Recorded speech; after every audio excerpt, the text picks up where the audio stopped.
Hello everyone, আজকে আমি করতে চলেছি হোয়াইট ফুড চ্যালেঞ্জ, মানে সারাদিন শুধু খাবো সাদা রঙের খাবার। তো চলো দেখা যাক কতটা সাকসেসফুলি আমি চ্যালেঞ্জটা কমপ্লিট করতে পারি।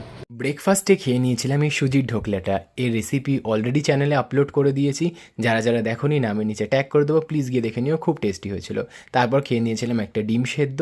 এদিকে দেখো রাতের ডিনারের প্রিপারেশন শুরু করে দিয়েছি। বলো তো এটা আমি কী বানাচ্ছি? আর এই জিনিসটা যদি ডিনারে খেতে চাই তাহলে একটু সকাল সকালে করতে হবে, কারণ জিনিসটা ফার্মেন্ট হতে একটু টাইম লাগবে।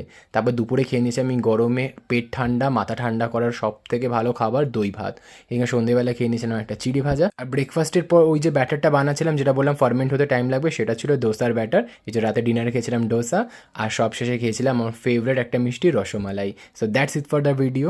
তাহলে দেখেই নিলে মোটামুটি ভালোভাবেই হোয়াইট ফুড চ্যালেঞ্জটা কমপ্লিট করতে পেরেছি। তোমাদের কেমন লাগলো অবশ্যই কমেন্টে জানিও। ভিডিওটি ভালো লেগে থাকলে লাইক করো, আর কমেন্টে জানিও নেক্সট আমি কি চ্যালেঞ্জ করব। আজকের জন্য এতটুকুই। Till then, do like, follow and subscribe to my channel. Tata.